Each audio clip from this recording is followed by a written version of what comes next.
Mon compte WhatsApp a été bloqué. Voici ce qui s'est passé. WhatsApp a bloqué mon compte. Je ne sais pas pourquoi ils ont bloqué, franchement.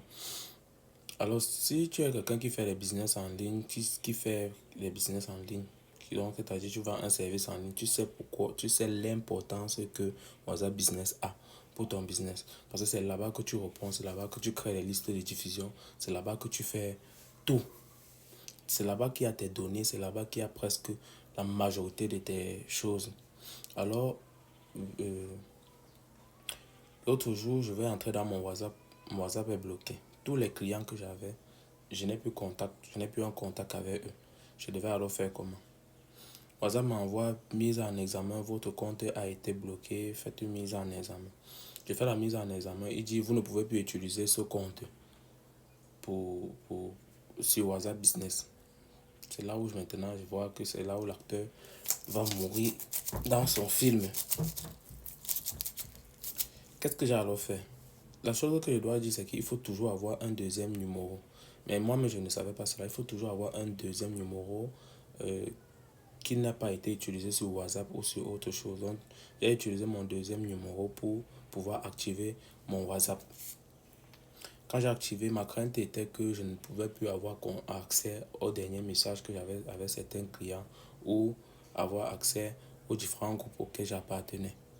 Mais grande a été ma surprise de voir que ce n'était pas le cas. Quand j'ai réactivé mon WhatsApp avec un autre numéro, j'ai eu accès aux anciens messages et tout. Mais ces personnes-là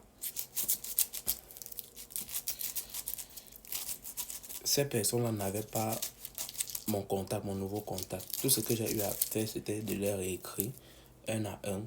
Donc, j'avais plus de 200 à 300 contacts. Donc, j'ai écrit à chacun un à un et j'ai remis mon ancienne photo de profil pour qu'au moins ils puissent savoir que c'était moi. Imagine alors si j'avais peut-être plus de 1000 contacts, qu'est-ce que je devais alors faire? Là, ça devient compliqué.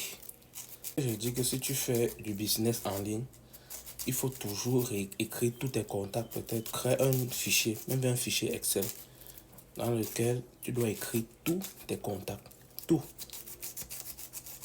Que ce soit le jour où la personne t'a contacté, que ce soit le numéro de la personne, donc tu écris tout là-bas. Parce qu'on ne sait jamais.